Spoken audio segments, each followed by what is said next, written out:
मेरा Reddy institute. Today analysis के आज के अंक में हम 3 मार्च 2024 के प्रमुख समाचारों को देखते हैं। अगर आज के प्रमुख समाचारों पर नजर रखें तो 3 प्रमुख मुद्दे हैं जिन पे चर्चा करेंगे। एक पहला है कि भारत ने जो है नाहवा सावा बंदरगाह पे चीन से पाकिस्तान जा रही एक कंसाइनमेंट को, एक जहाज को रोका है जिसमें परमाणु और मिसाइल कार्यक्रम के लिए दोहरे उपयोग वाली प्रौद्योगिकी जा रही थी। ठीक है, तो इसको हम समझेंगे कि वो कौन सी प्रौद्योगिकी थी और किस आधार पे भारत ने इसे रोक लगाया है, या इस तरह के और मामले कहीं रहे हो तो उसको देखेंगे।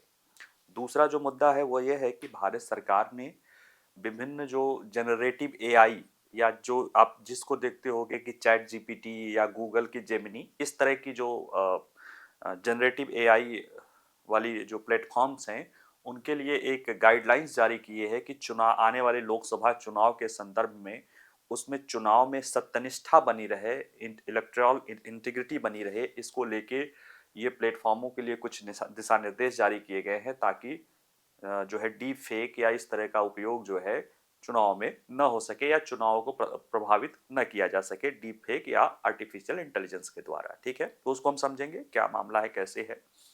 और जो तीसरा मुद्दा है वो ये है कि आज आज ही जो है एक टॉपिक रहा है कि ग्रे जोन युद्ध, है ना, ग्रे जोन वारफेयर।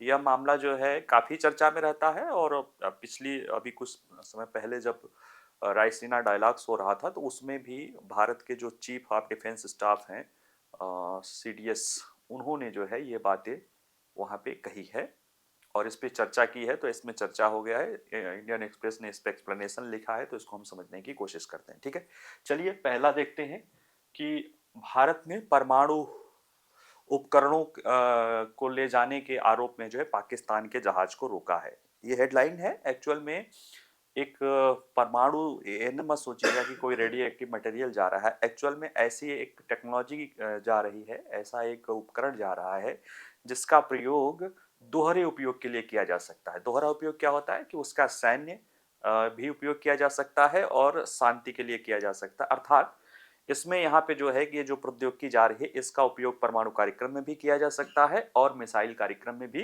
किया जा सकता है। और कहीं न कहीं यह वासेनार एक्ट, जो वासानार अरेंजमेंट है, जो 42 देशों की एक इनफॉर्मल ग्रुपिंग है जिसमें भारत भी सदस्य है, जो इसी तरह की दोहरे उपयोग वाली प्रौद्योगिकी पर रोक लगाती है, उसके गाइडलाइंस के अनुसार भारत ने इसको रोक लिया है। और वहाँ पे जो संस्था है जो इसकी, वो भी प्रतिबंधित कर दी गई है।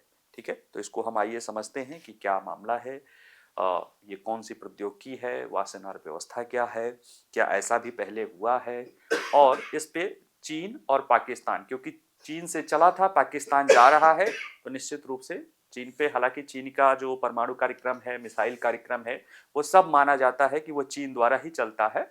तो कहीं ना कहीं आइए उसको हम समझने की कोशिश करते हैं। ठीक है, मामला क्या है, मामला देखिए। भारतीय सुरक्षा एजेंसियों ने चीन से कहाँ जा रहा था, पाकिस्तान जा रहे एक जहाज को मुंबई के नाहवा सेवा बंदरगाह पे जो है वहां पे रोका।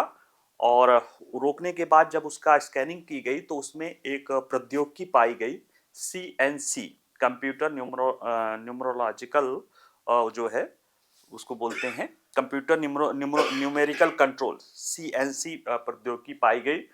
और ये जो प्रौद्योगिकी है ये एक वासेनार एग्रीमेंट 1996 के तहत जो है एक प्रतिबंधित उपकरण है, यानी उसमें शामिल है कि इसका, ये प्रौद्योगिकी दोहरे उपयोग वाली प्रौद्योगिकी मानी जाती है। और जब ये बात आई सामने तो डीआरडीओ के भी अधिकारी आए, क्योंकि चूंकि रक्षा खुफिया मामला था तो डीआरडीओ के अधिकारी आए, और जब उन्होंने जांच की इस मामले को तो उन्होंने इसको स्थापित किया कि हाँ, सीएनसी जो प्रौद्योगिकी है इसका प्रयोग जो है पाकिस्तान के परमाणु कार्यक्रम और मिसाइल कार्यक्रम में किया जा सकता है। यानी कहीं न कहीं ये दोहरे उपयोग की प्रौद्योगिकी है, और दोहरे उपयोग की प्रौद्योगिकी वासेनार एग्रीमेंट के तहत जब उसके सदस्य देशों के सीमा जो है रोक है, ऐसे में जो है इसका उल्लंघन है और इसलिए इस पे प्रतिबंध लगा दिया गया है। ठीक है, तो आइए मामला देखते हैं कि कंप्यूटर न्यूमेरिकल कंट्रोल मशीन और वासेनार एग्रीमेंट या वासेनार अरेंजमेंट जिसे बोला जाता है। तो कंप्यूटर न्यूमेरिकल जो है कंट्रोल सिस्टम जो है एक मशीन है जो अक्सर वो काम करती है किसी चीज को नियंत्रित करने की, उतनी दक्षता उतनी बेहतरी से करती है कि जो कि मानवीय कार्यों द्वारा संभव नहीं हो सकता है। इस मशीन का प्रयोग जो है वो मिसाइल कार्यक्रम में भी किया जा सकता है और परमाणु जो है बम बनाने और इस तरह के प्रौद्योगिकी में भी किया जा सकता है, कंट्रोल नियंत्रण के लिए, ऐसी बात डीआरडीओ ने कही है। ठीक है। और देखा जाए तो जो उत्तर कोरिया ने इस प्रौद्योगिकी का प्रयोग अपने नाभिकीय परमाणु कार्यक्रम में भी किया है। तो ये वही एक ग्रुप चल रहा है ना। आप अगर आप देखिए कि पाकिस्तान का जो परमाणु कार्यक्रम है, ये कहा जाता है कि वो सब कुछ मिला है उत्तर कोरिया से, और उत्तर कोरिया को कहाँ से मिला था? चीन से। तो कहीं ना कहीं ये माना जाता है कि जो चीन वाला और से प्लोरिफरेशन, या उत्तर कोरिया या पाकिस्तान को जो प्लोरिफरेशन वाला चीज है, ग्रुप है, उसी तरह की उसी उसी का ही एक हिस्सा है। क्योंकि ये प्रौद्योगिकी न केवल परमाणु बल्कि जो है मिसाइल कार्यक्रम में भी उपयोगी उपयोगी हो सकता है। और कहीं न कहीं इसी सीएनसी के इसी उपयोग को देखते हुए ही जो वासेनार एग्रीमेंट के तहत इस प्रौद्योगिकी को भी शामिल किया गया है। ठीक है। तो वासेनार एग्रीमेंट में शामिल होने के कारण जो वासेनार ग्रुप के सदस्य होते हैं, उनकी ये जिम्मेदारी होती है कि इस किसी दोहरे उपयोग वाली कोई प्रौद्योगिकी हो तो उसकी सूचना दिया जाए और उस पे रोक लगाई जाए। तो भारत भी वासेनार ग्रुप का सदस्य है। तो आइए देख लेते हैं थोड़ा सा वासेनार ग्रुप के बारे में। तो देखिए, वासेनार अरेंजमेंट या वासेनार ग्रुप जिसे भी बोल दीजिए, एक 1996 में स्थापित अंतर्राष्ट्रीय हथियार नियंत्रण प्रणाली का है एक जो है। और इसका उद्देश्य नागरिक और सैन्य दोनों उपयोग वाले उपकरणों, सामान और प्रौद्योगिकियों के प्रसार को रोकना है, इसका ये उद्देश्य है। और इसमें सूचनाओं के आदान प्रदान के माध्यम से वासेनार व्यवस्था का लक्ष्य हथियारों और दोहरे उपयोग वाले सामानों के निर्यात में अपने सदस्यों के बीच अधिक जिम्मेदारी को बढ़ावा देना है और अस्थिर कारक उपकरणों के परिवहन को रोकना है। यानी इसके जो सदस्य हैं वो ड्यूटी बॉन्ड है कि वो अपनी इस तरह के जो प्रौद्योगिकी के निर्यात करेंगे जिनका दोहरा उपयोग हो सकता है, उनका निर्यात वह जो इसके सदस्यकर्ता देश नहीं है उनको नहीं करेंगे, या जो रिस्ट्रिक्शन है उसको फॉलो करेंगे, और ऐसी कोई चीज आती है तो उसको रोकेंगे। अब चूंकि भारत इस 42 सदस्यीय जो वासेनार ग्रुप का सदस्य है, तो भारत का भी दायित्व बनता है कि वो इस तरह की सूचनाओं को दे, और इसीलिए भारत ने इस सूचनाओं को न दिया ही है बल्कि उस पे उस चीज को जब्त भी कर लिया है। ठीक है। अब अगला है कि क्या पाकिस्तान चीन के इस तरह के जो गठजोड़ है उसके और भी कोई उदाहरण रहे हैं या पहला मामला है? तो देखिए, इस तरह की चीन पाकिस्तान जब करते रहे होंगे तो निश्चित रूप से कई और पहले मामले भी आए होंगे।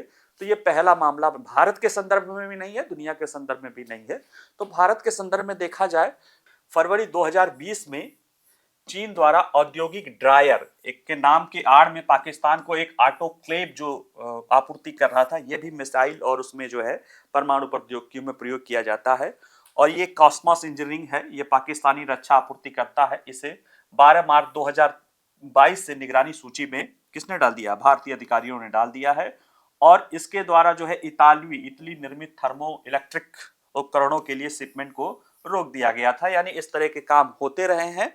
और अमेरिका द्वारा भी जून 2023 में अमेरिकी उद्योग और सुरक्षा ब्यूरो ने पाकिस्तान के बैलिस्टिक मिसाइल कार्यक्रम के लिए मिसाइल उपयोगी वस्तुओं की आपूर्ति में शामिल होने के लिए 3 चीनी कंपनियों पर भी इसी तरह का प्रतिबंध लगाया है। उसमें देखिए, जनरल टेक्नोलॉजी लिमिटेड है जो पाकिस्तान को ऑटोक्लेव आपूर्ति करती है, बीजिंग लोअर टेक्नोलॉजी डेवलपमेंट और छांगवे यूटेक कंपोजिट कंपनी। यानी चीन पाकिस्तान के में जो है मिसाइल कार्यक्रम और परमाणु कार्यक्रम को बढ़ावा देने में इस तरह की उसकी चीन की बहुत सारी कंपनियां पहले से ही संलिप्त हैं, और उस पे न केवल भारत बल्कि अमेरिका द्वारा भी प्रतिबंध लगाया जाता रहा है। ठीक है। तो ऐसे में निश्चित रूप से ये एक जो कदम है ये सही कदम है। हालांकि हम अगर देखें तो चीन और पाकिस्तान जिन्होंने जो चोरी करते हुए पकड़े गए हैं उनकी क्या आलोचना है, उनका क्या करना है? तो चीन का कहना है कि उसके द्वारा जो भेजा गया है वो दोहरे उपयोग की प्रौद्योगिकी नहीं है। हालांकि सीएनसी भेजा है जो कि वाकई में प्रयोग किया जाता है, कंप्यूटर न्यूमेरिकल जो है कंट्रोल। और ये उत्तर कोरिया उसका पड़ोसी इसका अपने न्यूक्लियर बम बनाने में इसका उपयोग करता है, और चीन कह रहा है कि नहीं, उसके द्वारा दोहरा प्रयोग वाला भेजा नहीं गया है। और वह जो है वासेनार अरेंजमेंट को पूरी तरह से मानता है, जबकि पाकिस्तान कह रहा है कि भारत द्वारा ये मनमाना कार्य किया जा रहा है। ठीक है। अब इससे सिवा और उनसे क्या उम्मीद कर सकते हैं? तो ये रही चीजें। आइए अगला देखते हैं क्या मामला है।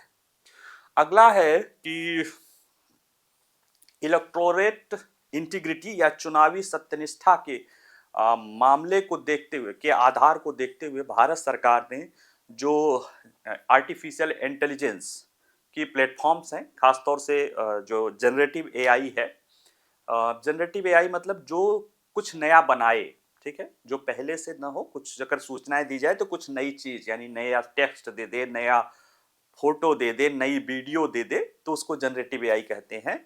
जैसे आपका ओपन एआई है, ओपन एआई का चैट जीपीटी है, गूगल का जेमिनी है, एडोब का भी और सारे पिक्चर और इस तरह के बनाने के प्रौद्योगिकी बहुत ढेर सारे हैं, ठीक है। तो इस तरह के प्रौद्योगिकी और इस तरह के प्लेटफॉर्म, जो भी प्लेटफॉर्म इस तरह के प्रौद्योगिकी का उपयोग कर रहे हैं या अपने यहाँ उपयोग करने दे रहे हैं, उनको लेकर भारत सरकार के जो है information and communication technology IT ministry ने एक गाइडलाइन जारी की है कि इस तरह की चीज अगर कोई भी चीज जारी की जाती है तो उसको सरकार को बताए। क्यों? क्योंकि आगामी लोकसभा चुनाव में सरकार को उम्मीद है कि इस तरह की प्रौद्योगिकी का दुरुपयोग किया जा सकता है और वैसे उसके कारण जो है चुनाव प्रक्रिया की जो सत्यनिष्ठता है, जो व्यवस्था है, जो निष्पक्षता है, वो प्रभावित हो सकती है। क्योंकि डीप फेक वीडियो की समस्याएं हम लोगों ने पहले भी देखी है। कई बार हमने देखा था कि एक चुनाव में जो है डीप फेक की जब हम पढ़ा रहे थे तो बताए थे कि यूरोप का एक चुनाव था, वहां पे एक विपक्षी पार्टी थी,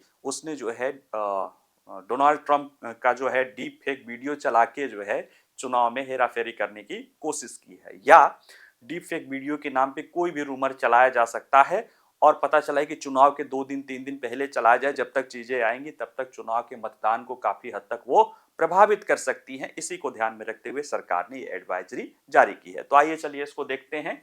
मुद्दा क्या है? देखिए, मुद्दा ये है कि लोकसभा चुनावों की जल्द घोषणा होने के संदर्भ में आईटी मंत्रालय ने गूगल क्यों और ओपन एआई जैसे जनरेटिव आर्टिफिशियल इंटेलिजेंस कंपनियों और ऐसे प्लेटफॉर्म चलाने वाले जिनमें फाउंडेशन मॉडल और रैपर शामिल हैं को एक एडवाइजरी भेजी है और उनसे कहा है कि वो अपनी सेवाओं से ऐसी प्रतिक्रियाएं उत्पन्न नहीं होनी चाहिए या ऐसे रिस्पॉन्स या ऐसे चीजें नहीं आनी चाहिए। जनरेटिव एआई करता है, कुछ नई चीजें जनरेट करता है, तो ऐसी प्रतिक्रियाएं उत्पन्न नहीं होनी चाहिए जो भारतीय कानूनों के तहत अवैध हो या चुनावी प्रक्रिया की सत्यनिष्ठा को खतरे में डाले। यानी कि कोई भी ऐसा नई चीज, ये जो जनरेटिव एआई है या आर्टिफिशियल इंटेलिजेंस प्लेटफॉर्म्स हैं, उनके द्वारा ऐसी कोई टेक्स्ट सूचना नहीं आनी चाहिए, ऐसी कोई ऑडियो वीडियो क्लिप नहीं आनी चाहिए जो भारतीय कानून के अनुसार न हो या जिनका चुनाव में डीप फेक के रूप में दुरुपयोग किया जा सकता है।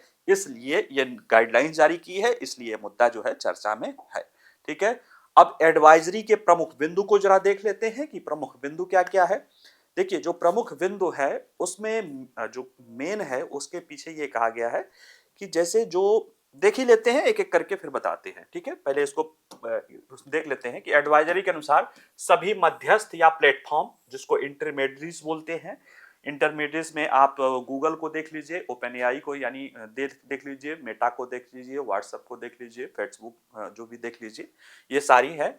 उसमें से artificial intelligence model, LLM model, large language model, जो अभी इसको भी बताते हैं, पहले देख लीजिए। जनरेटिव एआई सॉफ्टवेयर या एल्गोरिथम का उपयोग करना शामिल है। यह सुनिश्चित करना होगा कि उनके कंप्यूटर संसाधन किसी पूर्वाग्रह या भेदभाव की अनुमति नहीं देते हैं या चुनावी प्रक्रिया की सत्यनिष्ठा को खतरे में नहीं डालते हैं। पहली बात ये, इसमें कह रहा है कि जितने भी तरह के आर्टिफिशियल इंटेलिजेंस बनाने वाली जो सेवाएं जो है जनरेट करने वाली कंपनियां हैं, जैसे कि गूगल का जेमिनी है, ओपन का एआई है, या और भी कोई, जैसे अब भारत जीपीटी का जो है हनुमान एआई है, या जो इस तरह के जनरेटिव एआई का प्रयोग करते हैं। जनरेटिव एआई एक तरह से मशीन लर्निंग टेक्नोलॉजी है, डीप मशीन लर्निंग टेक्नोलॉजी है, जो कि जो भी नॉर्मल नेचुरल भाषा रहती है या जो उसको हमें पढ़ने के लिए दिया जाता है, जो सूचनाएं दिया जाता है, उसके द्वारा कुछ वो नया चीज जो है नए फॉर्म में हमारे सामने उत्पन्न करता है। उस प्रक्रिया को कहते हैं जनरेटिव एआई। और जो इसमें एल LLM बोला गया है, लार्ज लैंग्वेज मॉडल, यानी कि जो हम जो जनरेटिव एआई होता है उसको हम जितना ज़्यादा से ज़्यादा चीज़ पढ़ने के लिए या सीखने के लिए देंगे, उतना ही उसकी गलतियाँ करने की क्षमता कम से कम हो जाती है और वो उतना ही बेहतर होता जाता है। इसको लेकर लार्ज लैंग्वेज मॉडल अपनाया जाता है, यानी बड़े पैमाने पर करीब अरबों की संख्या में उसको टेक्स्ट डेटा या पिक्चर या वीडियो विजुअल्स उसको दिया जाता है ताकि वो उससे सीख सके और अपना रिस्पॉन्स, नया रिस्पॉन्स दे सके। ठीक है, तो ये इस तरह के जो भी प्रयोग करते हैं उन्हें कहा गया है कि वो अपने कंप्यूटर संसाधन यानी जो अपने ऐप्स हैं या जो अपनी तरह है उनका उपयोग किसी भी पूर्वाग्रह या भेदभाव की प्रसार करने के लिए अनुमति में न दें या चुनाव प्रक्रिया की सत्यनिष्ठा को खतरे में डालने के लिए न करें। ठीक है, जो प्लेटफॉर्म वर्तमान में भारतीय उपयोगकर्ताओं को अंडर टेस्टिंग या अविश्वसनीय एआई सिस्टम या बड़े भाषा मॉडल पेश करते हैं, उन्हें ऐसा करने से पहले स्पष्ट रूप से केंद्र सरकार से अनुमति लेनी होगी और संभावित और अंतर्निहित उत्पन्न आउटपुट की गिरावट या अविश्वसनीयता को उचित रूप से लेबल करना होगा। ये कह रहा है, ये एडवाइजरी कह रही है कि जो प्लेटफॉर्म अभी अंडर ट्रायल या अंडर टेस्टिंग एआई प्लेटफॉर्म चला रहे हैं, जैसे कि गूगल का जेमिनी, ये अंडर ट्रायल चल रहा है। ठीक है, और उसमें जो है अगर आप चला रहे हो तो आपको उसके मॉडल पेश करने के पहले स्पष्ट रूप से केंद्र सरकार से अनुमति लेनी पड़ेगी और यह भी ध्यान रखना पड़ेगा कि उसमें जो भी सूचनाएं आए उसमें लेबल रहे कि ये गलत हो सकता है या पूर्णतः सही नहीं है। वजह यह हुई है कि अभी उदाहरण बताएंगे कि ऐसा क्यों किया जा रहा है, क्योंकि जैसे जेमिनी है या और भी जो प्लेटफॉर्म है वो अपने अंडर ट्रायल लोगों को सीखने के लिए उन्होंने डाल रखा है। अब जो हमारी क्या होती है कि हम हमारे कंप्यूटर से जो चीजें आती है उसको हम क्या मान लेते हैं, ध्रुव सत्य मान लेते हैं ज्यादातर आम लोग, जबकि वो खुद ही लिखते हैं कि ये गलत हो सकता है, इसमें गलत होने की काफी संभावनाएं होती हैं और एक मति भ्रम होता है, वो बहुत बड़ी इशू होती है। उसके बावजूद भी हम उसको समझते हैं और उसका बड़ा हानिकारक, इसलिए कहा कि जैसे जो सूचनाएं आए, चाहे वीडियो है, टेक्स्ट है, ऑडियो है, उसमें ये लिखा होना चाहिए कि ये गलत भी हो सकता है, ये इसके बारे में कहा नहीं जा सकता। जब टेस्ट सिस्टम चल रहा है तो आप उसको कंफर्म कैसे कह सकते हैं। साथ ही इसमें यह कहा कि इस प्लेटफॉर्म अपने द्वारा तैयार की जाने वाली सामग्री में एक पहचान योग्य मार्कर को भी जोड़े जिसमें ट्रेसेबिलिटी की आवश्यकता हो, यानी वो व्यक्ति को ये जोड़ सके। इस ट्रेसेबिलिटी से क्या होगा कि उस व्यक्ति का पता लगाया जा सकेगा जिसने सेवा को गलत सूचना या डीप फेक बनाने के लिए निर्देश दिया था। यानी इसमें एक ट्रेसेबिलिटी मार्कर भी लगाओ कि अगर कोई गलत सूचना या डीप फेक बनाता है तो ये पता चल जाए कि किसने बनाया है, कि जरूरत पड़ने पर उस ओरिजिनल व्यक्ति को पहचान किया जा सके। ठीक है, और यह नोटिस गूगल, ओपन एआई समेत सभी मध्यस्थ सेवा कंपनियों को भेजा गया है। यह सलाह उन सभी प्लेटफॉर्म पर भी लागू है जो उपयोगकर्ताओं को डीप फेक बनाने की अनुमति देते हैं। इन कंपनियों को 15 दिनों के भीतर कार्रवाई रिपोर्ट सौंपने को कहा गया। हालांकि यह दिशा निर्देश कानूनी रूप से बाध्यकारी नहीं है, लेकिन समझ ही रहे हैं जब सरकार कोई दिशा निर्देश देती है तो उसको अगर पालन नहीं करेंगे तो अगला चरण में फिर कानूनी कार्रवाई भी होता है। ठीक है, ये क्यों एडवाइजरी, इतनी गाइडलाइंस जारी की गई है, अगर इसको समझें तो देखिए, एक तो जैसे आईटी राज्य मंत्री राजीव चंद्रशेखर ने कहा कि चुनाव आने वाला है और चुनाव प्रक्रिया में इंटीग्रिटी या सत्यनिष्ठा के लिए जरूरी है कि किसी भी तरह के दुष्प्रचार को, प्रोपेगेंडा को रोका जा सके, फेक न्यूज को रोका जा सके। क्योंकि आप मानते हैं लोकतंत्र में लोग जो वोट देते हैं वो उनके जो है वाक और अभिव्यक्ति की स्वतंत्रता का अधिकार है और उसमें सूचना का अधिकार, वाक और अभिव्यक्ति की स्वतंत्रता का अधिकार है। तो सूचना के अधिकार में सही सूचना प्राप्त होना चाहिए। तो जो फेक न्यूज होता है या और ज्यादा कठिन जाओ जो डीप फेक होता है वो कहीं ना कहीं हमारे निर्णयों को दुष्प्रभावित करता है और ऐसे में जो हम निर्णय लेंगे चुनाव प्रक्रिया में वो उपयुक्त नहीं हो सकता है। इसलिए चुनाव प्रणाली में शुचिता के लिए आवश्यक है कि जो भी सूचनाएं जाए वह सही जाए, वहां पे फेक न्यूज, डिस्टॉर्टेड न्यूज या तो और घृणित डीप फेक को न जा सके। तो ऐसे में उसको रोकने के लिए सरकार ने ये एडवाइजरी जारी की है कि इस तरह के काम न किया जाए। और एक उदाहरण भी अभी हाल का ही है कि गूगल का जो मैंने कहा उसमें अभी लिखा था ना कि अगर कोई अंडर ट्रायल इस तरह के प्लेटफॉर्म चला रहा है, जैसे गूगल जेमिनी है, ये अंडर ट्रायल है, किसी ने गूगल जेमिनी पर पूछा कि क्या prime minister Modi is a dictator, और उसके बारे में उसने बताने शुरू कर दिया कि ऐसा लोग मानते हैं कि प्रधानमंत्री तानाशाह है। अब ये जो चीजें हैं ये फैक्चुअली सही नहीं हो सकती हैं, क्योंकि किसी ने कुछ भी कह दिया हो, हमने कोई लेख किसी के बारे में कोई गाली गलौज कहीं पे लिख दिया हो और वहां से उठा के लाके लगा देगा, तो ये उचित नहीं है। और इसके आधार पे अब गूगल बच भी नहीं सकता कि हम अंडर ट्रायल हैं या हमारा प्लेटफॉर्म है, हमसे कोई, भाई आप ऐसी चीज क्यों सामने ला रहे हैं जिसका अब जैसे यही है, इसका प्रयोग करके जो है वह चुनाव में किया जा सकता है कि देखो ओपन एआई गूगल जेमिनी ये कह रही है, यानी ये चीजें सत्य है।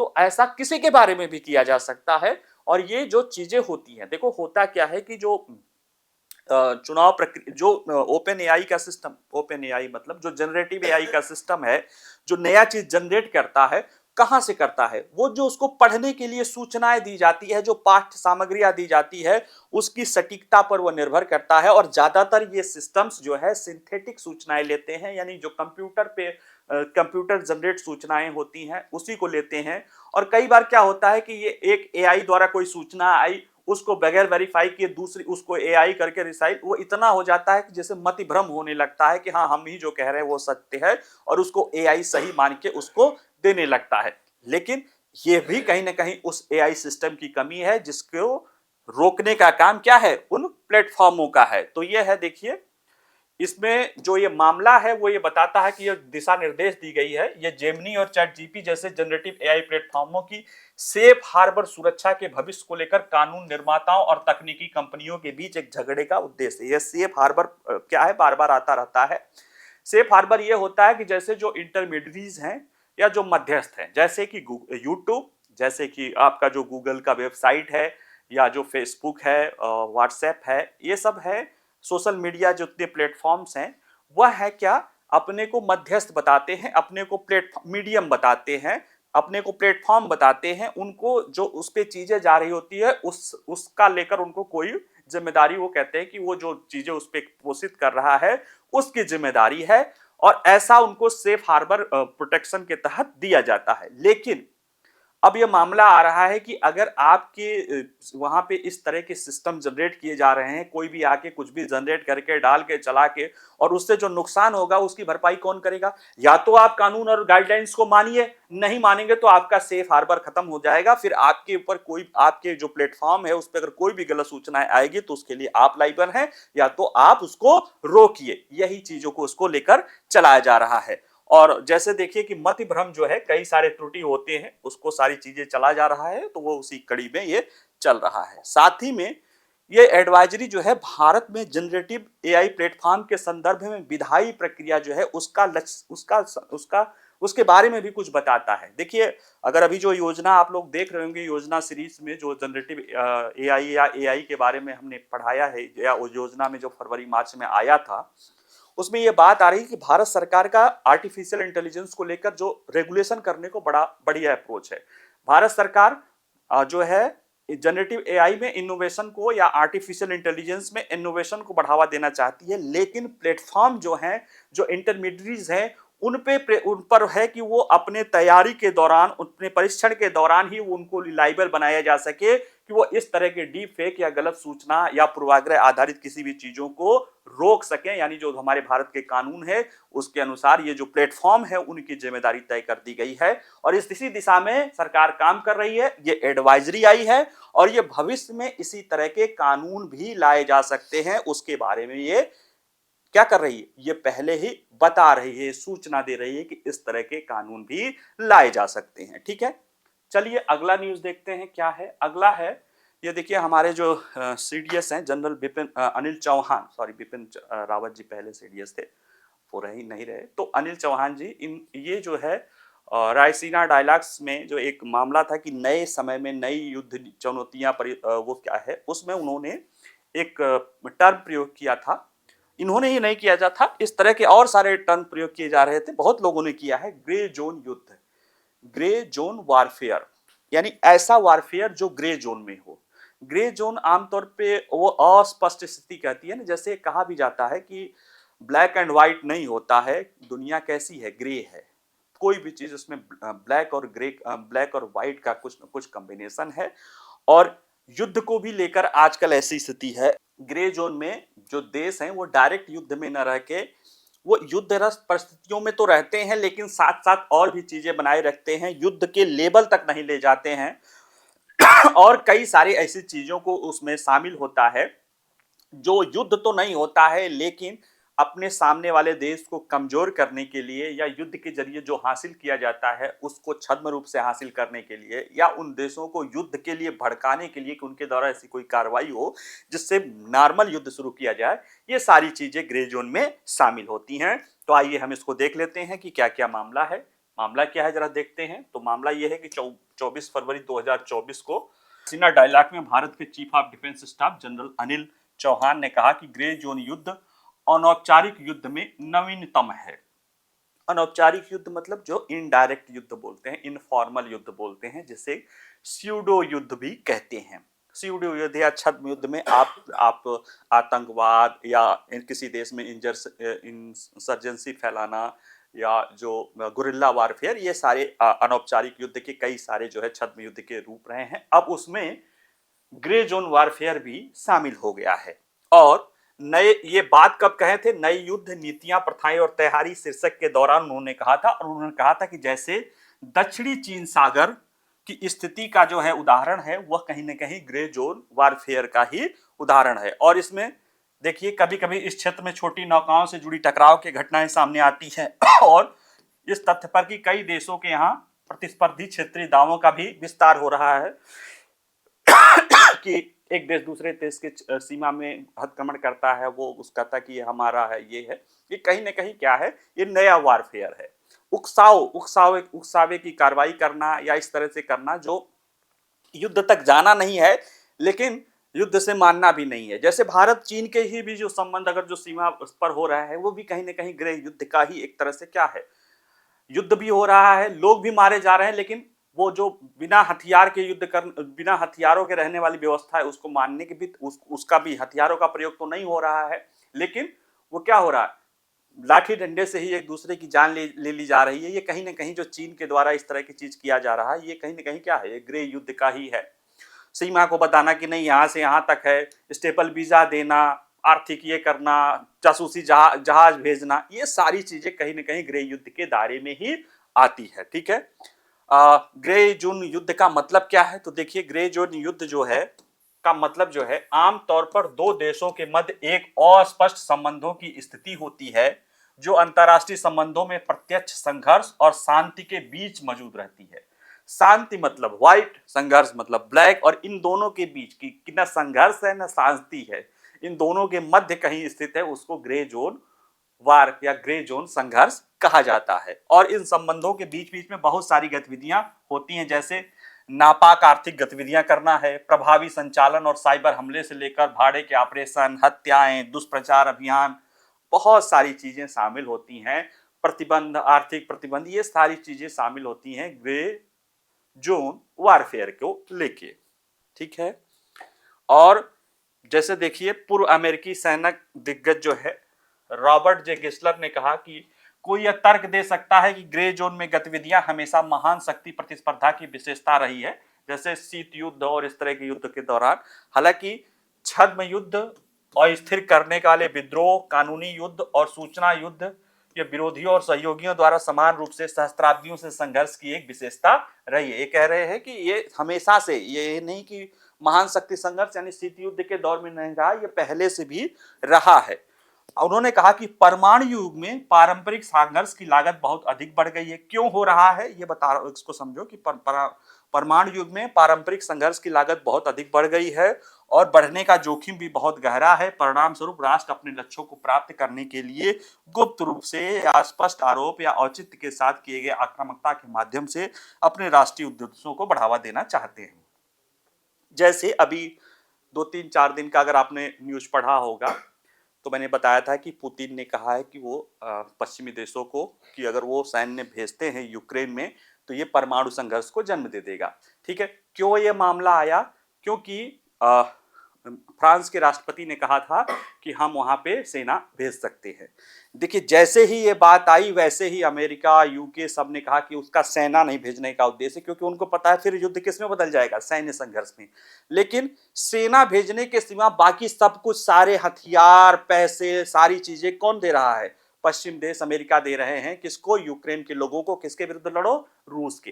तो रूस के विरुद्ध युद्ध तो चल रहा है, यूक्रेन का डायरेक्ट युद्ध।